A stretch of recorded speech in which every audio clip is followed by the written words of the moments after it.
은퇴하신 한 성도님이 어떤 일을 상의하고자 저랑 이렇게 문자를 서로 주고 나눴습니다. 문자를 주고 받으면서 일이 잘 처리가 됐습니다. 그런데 대화가 끝나고 곧바로 문자를 또 하나 보내주셨습니다. 이미지를 하나 보내주셨는데 꽃그림에 감사합니다라고 하는 이미지였습니다. 그런데 바로 이 이미지 다음에 나오는 게 뭐냐면 감사합니다 키워주셔서, 이 감사꽃 이모티콘을 보내주신 게 어버이날 그 이모티콘을 제게 보내주신 겁니다. 아니나 다를까 몇 분이 안 돼서 이 성도님한테 바로 전화가 왔습니다. 목사님 죄송합니다. 제가 너무 고마워서 감사합니다 꽃 그림을 보냈는데 그게 어버이날 이모티콘입니다. 죄송합니다. 서로 웃으면서 저는 괜찮습니다. 죄송합니다. 괜찮습니다. 웃으면서 통화했는데 고난주간에 이렇게 웃으면서 이렇게 웃어도 되나 할 정도로 웃었습니다. 고난주간을 보내면서 이제 부활주일 설교가 되면 뭔가 즐겁고 기쁜 이야기를 이 설교 서두에 해야 되는데 뭘 해야 될까 고민을 하는데 고난주간에 너무 진지하다 보니까 그런 예화들이 떠오르지 않았습니다. 그런데 딱 하나님이 이 성도님이 보내주신 이모티콘, 이 예화를 제게 주셨습니다. 그래도 다행이지요. 낳아주셔서 감사합니다. 그거 안 보내주셔서 정말 다행입니다. 저희도 밝게 한번 옆에 있는 분들과 인사했으면 좋겠습니다. 부활절날 함께 해주셔서 감사합니다. 부활절날 함께 해주셔서 감사합니다. 오늘 자리가 좀 부족해서 성가대, 찬양대에도 자리를 앉으셨는데 거기서 저 영상 보시면 뭐 집에서 보시는 거나 똑같으니까 살짝 이렇게 몸을 터셔서 저를 보셔도 괜찮습니다. 예. 오늘 말씀은 마태복음의 말씀 65번째 제3일에 살아나리라 라는 제목의 말씀을 함께 나누고자 합니다. 이런 말이 있습니다. 세상이 어지러운 것은 모두 서로 사랑하지 않기 때문이다. 강자는 약자를 억누르고 부자는 가난한 사람을 능멸하며 귀한 사람은 천한 사람에게 오만하고 간사한 자들은 어리석은 사람들을 속이는 것이며 천하의 화와 찬탈과 원한이 생겨나는 근본적인 원인은 서로 사랑하지 않기 때문이다. 이웃을 내 몸과 같이 사랑한다면 어찌 불효가 있을 수 있겠는가? 성경 어디에 나올까요? 성경 보신 분이 아무도 안 계시네요. 성경에 나오는 것이 아닙니다. 이 구절은 성경에 나올 법하지만 성경에 있는 얘기가 아니죠. 묵자라고 하는 동양의 제자 백가 가운데 사상가의 주장입니다.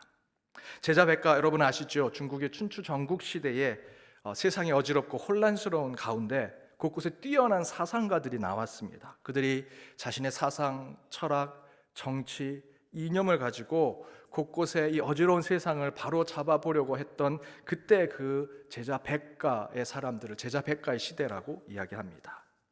그런데 이 제자 백가에는 우리가 너무도 잘 아는 이들이 많죠. 유가는 인이 예지를 주장하는 공자, 맹자, 순자, 유교로 발전하는 유가가 있고요. 도가 무의 자연을 주장하는 그들은 노자와 장자가 있습니다. 법가에는 공리와 법칙을 가지고 나아가는 그런 사상을 가진 바로 관중과 한비자가 그 법가에 속합니다. 그 가운데 묵가의 사상은 그러한 특별한 학파가 있었습니다. 이 묵가는 이 묵자라고 하는 이 사상가가 이 묵가라는 곳을 창시했습니다. 바로 이 묵자가 주장하는 내용이 제가 앞에서 읽어드렸던 그 이야기들입니다. 그 내용이 잘 보면 예수님의 말씀, 성경에 있는 말씀과 굉장히 유사하죠. 실제로 묵자는요, 겸해서를 주장했던 사람입니다. 동양 철학의 예수라고도 불렸고요. 이 겸해서는 모든 것을 사랑해야 한다, 사랑의 사상을 얘기한 사람이었습니다. 제자 백가의 주류였던 유가의 형식주의, 계급주의 또는 법가의 법치주의를 타파하면서 사랑으로 세상을 다스려야 된다, 사랑으로 사람을 대해야 된다라는 주장을 펼친 자였습니다. 그래서 이 묵자는 다른 제자 백가들보다 하늘, 신적인 대상에 대해서 관심이 많았습니다. 그런데 여기서 한 가지 궁금한 것이 있습니다. 물론 완벽하게 똑같은 것은 아니겠지만 그래도 예수님의 사상, 이 묵자의 사상은 매우 일치하는 부분이 많죠. 하늘에 대한 사상도 그렇고 사랑으로 사람을 대하고 사랑으로 세상을 다스리라고 하는 이야기도 굉장히 비슷합니다. 그런데 예수의 사상은 종교가 되고요, 그 종교에서 차원을 뛰어넘어 우리의 삶 전체를 바꾸는 종교 이상의 세계관이 됩니다. 그런데 왜 이 묵자의 사상은 종교도 되지 못하고 그 시대에서만 그저 주장하는 사상에 머물고 끝이 납니다. 왜 그럴까? 물론 다른 여러 종교 사회학적인 측면과 학문적인 평가가 있겠지만 제 생각은 이렇습니다. 그들이 주장하는, 예수나 묵자가 주장하는 그 사랑이 삶의 마지막까지 가서 완성되었는가? 그들이 죽을 때까지 그 죽음으로 그 사랑을 확증하고 보여주었는가? 라는 것을 살펴봐야 한다는 것입니다. 그 이야기는 곧 사랑은 외쳤지만 자기가 죽기까지 복종하여 자기의 죽음, 자신의 철저한 희생으로 사랑을 완성하고자 했느냐라는 물음이 필요하다는 것이죠. 더불어 그 사랑이 죽는 것으로 끝나는 것이 아니라 다시 사는 부활을 통해 사랑이 허무하고 공허한 것이 아님을 보여주는 것이 바로 묵가의 사랑과 예수 그리스도의 사랑이 서로 구분되는 점이다라는 말씀입니다. 여러분, 묵가만 그렇습니까? 예수의 가르침보다 더 논리적이고 더 철학적인 사상들은 이 인류의 역사 가운데 더 많았습니다. 또한 여호와 하나님을 믿는 이스라엘 백성들보다 다른 우상을 믿는 그 백성들, 그 민족들이 더 힘세고 더 강대국이 많았습니다. 문명적으로도 더 발전한 나라들이 많았고요. 그래서 이스라엘은 도리어 그 주변에 있는 그런 나라들에게 굉장한 큰 공격을 받고 박해를 받고 때로는 패망하기도 했었습니다. 전쟁만 나가면, 여호와 이름으로 전쟁만 나가면, 우리 성경에 기록된 다윗, 솔로몬, 이들은 전쟁에서 승리했는지 모르지만 그 외 다른 역사들 보십시오. 전쟁만 하면 지는 경우가 많았고요. 이스라엘 백성들은 노예로 살았던 적도 많았습니다.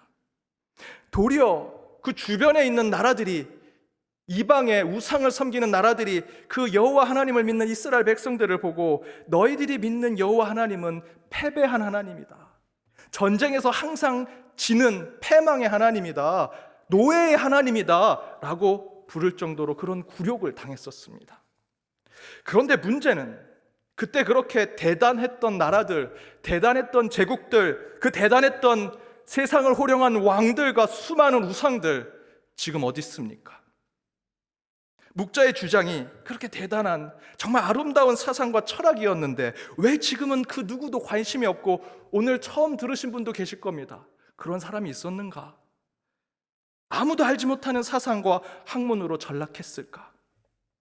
예수와 묵자는 똑같은 사랑을 얘기했는데 한쪽은 동양 철학 중에 하나로만 생각하고 끝납니다. 그러나 또 다른 한쪽, 우리 예수 그리스도가 있는 이 기독교는 지금 수많은 사람들의 인생을 뒤바꾸고 있고 한 나라의 문명까지도 바꾸고 있습니다.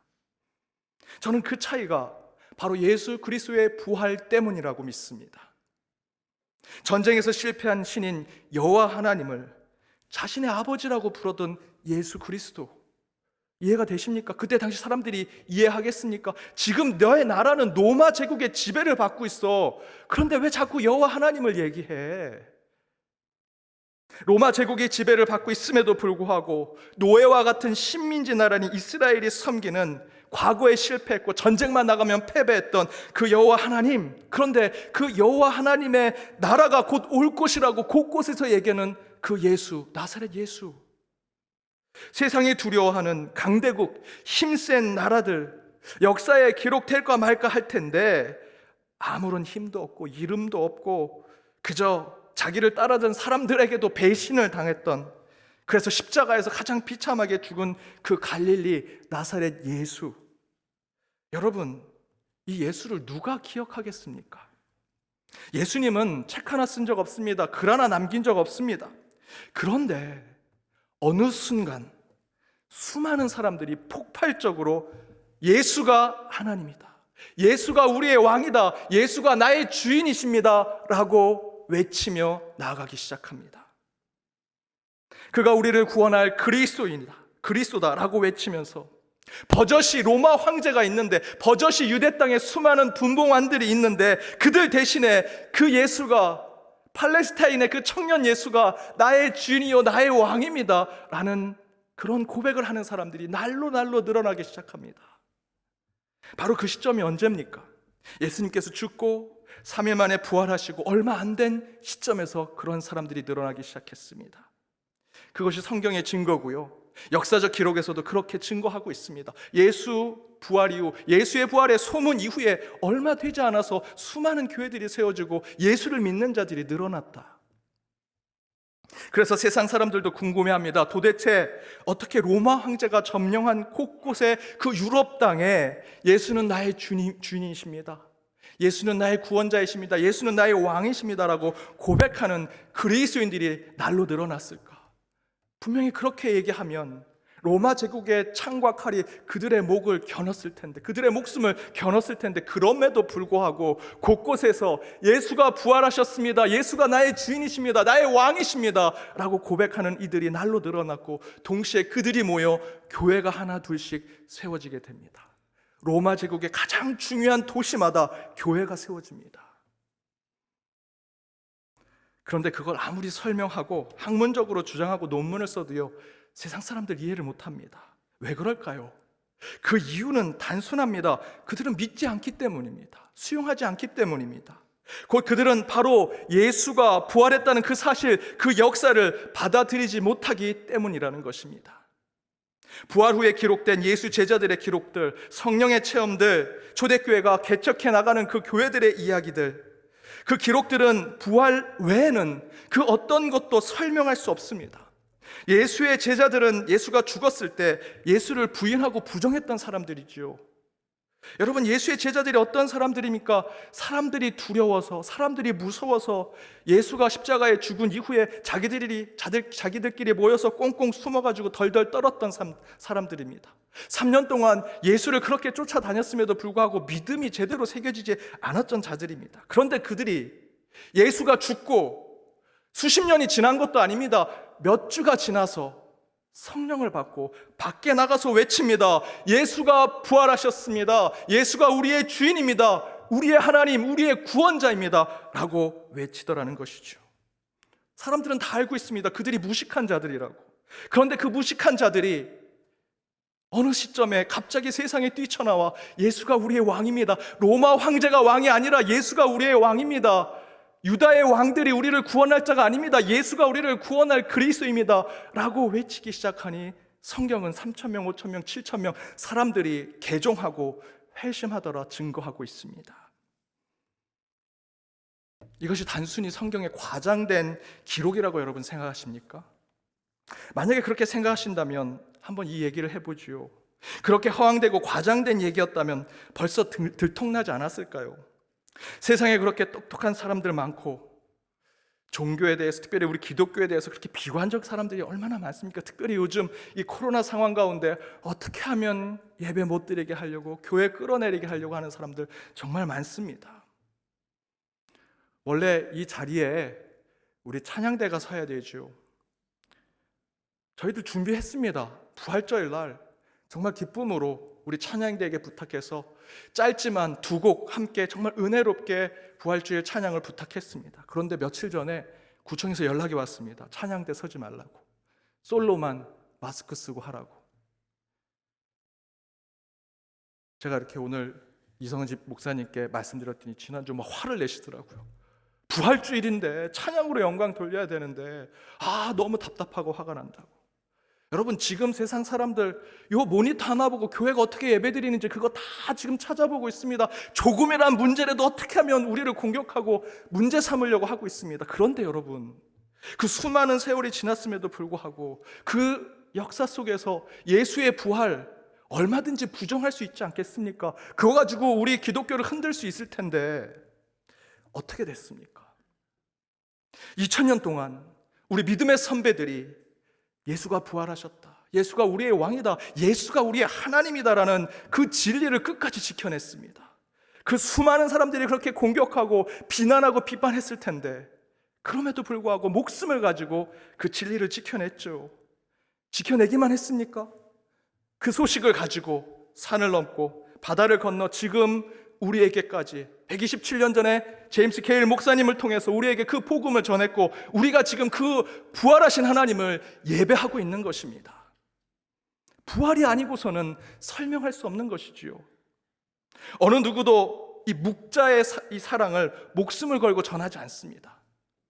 그러나 예수님의 사랑은 2000년 동안 수많은 사람들이 자신의 생명을 걸고 목숨을 걸고 전하고 있습니다. 왜 그렇습니까?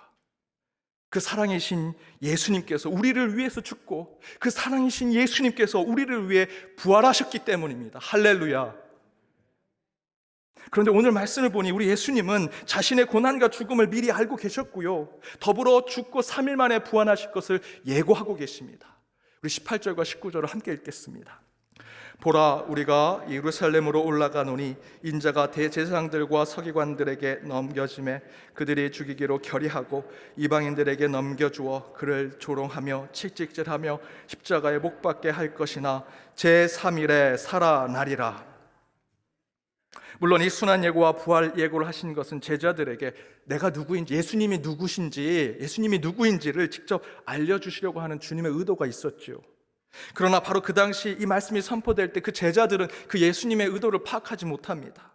그렇게 예수님께서 3번이나 자신의 순환 예고와 더불어 자신의 부활을 말씀하시는데 그 의도를 그들이 잘 파악하지 못합니다.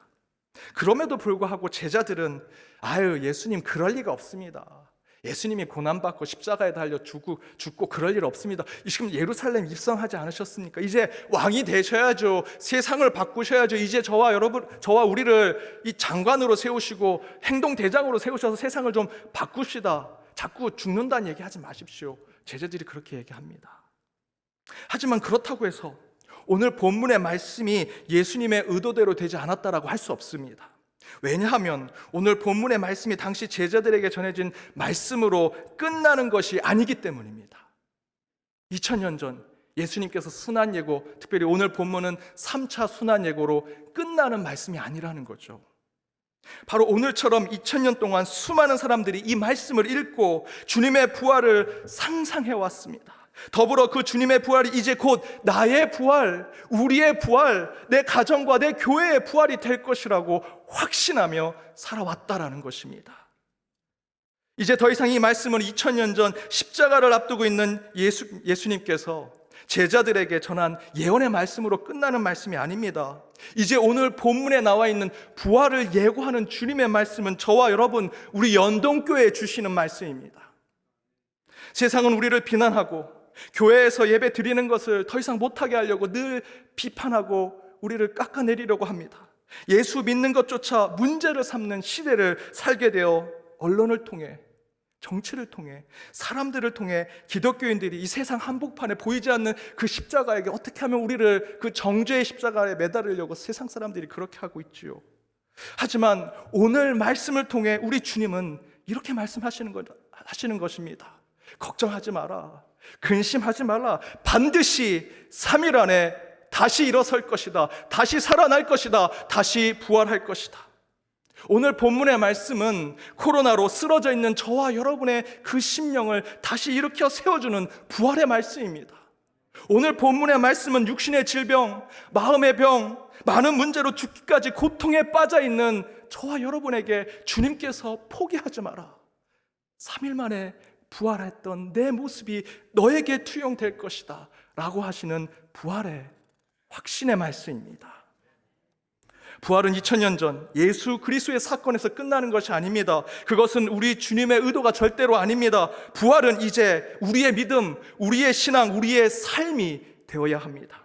그래서 오늘 본문의 말씀은 예수 부활에 대한 예언인 동시에 코로나로 다 죽어가는 우리 한국교회를 향한 부활의 말씀이고요, 코로나로 절망과 좌절에 빠진 우리 소상공인 성도님들을 위한 다시 일어서라는 말씀이고, 육신의 질병으로 고통받고 있는 우리 환우들, 우리 어르신들을 위해, 그리고 여러 어려움에 직면해 있는 수많은 그리스도인들을 위한 일상의 부활이 되라는 하나님의 메시지입니다.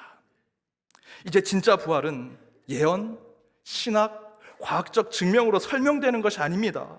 저와 여러분과 같은 별 볼 일 없는 사람들에게 소망이 되고 그 가운데 의미와 가치를 찾아내는 일상의 부활, 삶의 부활로 드러나야 합니다.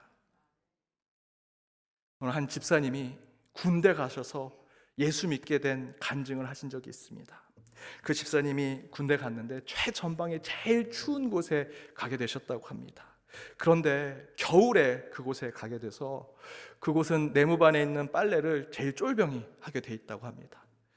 너무 추워가지고 그 막 물만 떠놓으면 바로 사름이 얻는 그 물을 가지고 빨래를 하는데 그 손이 점점점 얼어가고 동상에 걸려가고 너무 아프니까 빨래가 끝나면 손이 붓고 간지럽고 이 동상에 걸려가는 죽어가는 손처럼 되어가는 겁니다. 그래서 군의관을 찾아갔더니 따뜻한 물로 빨래하라고 그냥 그렇게만 얘기하더랍니다. 약도 처방을 안 해주더랍니다. 소대장에게 찾아갔더니 소대장은 취사반에 가서 따뜻한 물을 떠가지고 빨래를 하라고 그렇게 이야기합니다. 그래서 취사반에 갔더니 취사반의 병장이 어디서 쫄병이 따뜻한 물로 빨래하냐고 빠따를 때리고 얼차례를 줘서 다시는 가지도 못했다고 합니다. 그냥 따뜻한 물로 빨래하는 것은 포기하고 눈물을 흘리며 동상에 걸려가는 죽어가는 손을 가지고 빨래를 하는데, 하루는 그 부대의 아버지와 같은 원사님이 그 광경을 보더니 이렇게 얘기하더랍니다. 김희병, 취사반에 가서 내가 따뜻한 물을 좀 쓰겠다고 하면서 따뜻한 물 한 솥을 나한테 가져와. 그래서 그 집사님은 나도 따뜻한 물을 못 쓰는데 내 손이 그래서 이렇게 죽어가는데 다른 사람 원사님 따뜻한 물 쓰려고 그렇게 물들어 가는구나, 내 처지가 이렇구나 마음으로 속상해하면서 취사반에 가서 따뜻한 물을 떠가지고 원사가 있는 그 사무실로 가져갔습니다. 그랬더니 그 원사가 이렇게 얘기합니다. 이제 그 물 가지고 빨래해라, 손 상하기 전에. 그리고 이제 빨래할 때가 되면 내가 시켰다고, 원사님이 시켰다고 하면서 취사반에 가서 따뜻한 물 가져와서 빨래해. 그 얘기를 듣고 이 집사님이 울면서 빨래했다고 합니다. 그리고 나중에 이 원사님이 부활절 전주에 이 집사님, 김희병이 집사님한테 만나더니 하루는 이렇게 얘기하더랍니다. 김희병, 다음 주가 부활주일인데 나랑 교회 갈래? 그 얘기를 듣자마자 이 집사님이 이 원사님이 믿는 하나님이라면, 이 원사님처럼 신앙생활하는 사람들이 그리스도인이라면, 그런 교회라면 나는 두 번 생각할 거 없다, 당장 가야겠다. 그래서 그 주에 함께 부활주일 예배드리고 예수 믿기 시작해서 지금까지 왔다라고 하는 간증이었습니다. 여러분, 예수 부활의 신앙은 과학적인 증명, 대단한 신학적, 철학적 설명을 여러분 꼭 해야 되는 것입니까? 아니죠. 삶으로 증명하는 것이 부활이 되어야 합니다. 여러분의 신앙으로 세상 사람들에게 예수가 정말 부활했구나라는 것을 보여주는 것이 여러분 진정한 부활입니다. 오늘 본문의 예수님의 부활은 2000년 전의 역사 속에서 완성된 것으로 끝난 것이 아닙니다. 여전히 이 예언은 저와 여러분의 삶에서 때를 기다리고 있습니다. 때를 기다리고 있다. 언제 어떻게 우리 삶에서 예수님의 부활의 증거가 나타날까? 여러분이 만나는 사람에게 부활하신 예수님을 그들에게 보여줄 때가 언제 어떻게 올까? 늘 그때를 생각하면서 오늘 본문을 읽으셔야 하는 겁니다. 제3일에 살아나리라. 그것은 2000년 전 예수님의 부활만을 얘기하는 것이 아니라 여러분이 매일 매 순간 만나는 사람들에게 나타나는 부활의 신앙, 그 부활의 모습이 진정한 부활의 예고입니다. 여러분, 예수님의 부활 이전에는 교회 없었습니다. 부활 이전에는 그리스도인도 없었습니다. 예수님이 부활하고 나서야 그리스도인이라는 이름이 붙여졌고요, 예수님이 부활하고 나서야 교회가 세워졌습니다. 그리고 이제 그 부활은 예고와 예언, 역사와 기록이 아니라 예수의 죽음과 부활을 믿는 그리스도인의 삶에서 확인되어야 하고 증명되어야 합니다. 오늘 설교로 듣고 끝나는 것이며 좋은 부활절 말씀 들었다, 여기서 끝나시면 안 됩니다. 그 말씀을 여러분의 삶 가운데 실천할 때 진정한 부활이 완성되는 것입니다. 사랑하는 여러분, 부활은 사실이고요, 역사입니다. 부활은 진리이고 신앙 그 자체입니다. 그 예수의 부활이 이제 저와 여러분의 부활이 되어 우리의 삶이 날로 새로워지길 주님의 이름으로 축복합니다. 기도하시겠습니다. 부활의 주님, 기쁜 부활주의를 맞이하여 현장과 온라인으로 예배를 드리는 모든 연동의 권속들을 축복하시고 주의 은혜를 경험하는 시간이 되게 하여 주옵소서. 말씀 가운데 결단하오니 2000년 전 주님께서 예언하신 그 부활의 말씀이 이제 우리의 부활의 신앙, 부활의 삶, 부활의 역사로 드러나게 하여 주옵소서. 이를 통해 부활하신 예수 그리스도의 증거를 더욱 우리의 일상의 삶 속에 드러내며 살아가는 저희 모두가 되게 하여 주옵소서. 코로나와 그 코로나로 인해 우리 안에 있는 절망과 고난을 이겨내게 하시고 죽음과 사망 권세 이기신 부활하신 예수님만 바라보며 살아가는 저희의 한 주의 삶이 되게 하여 주옵소서. 이 모든 간구 예수 그리스도 이름으로 기도드립니다. 아멘.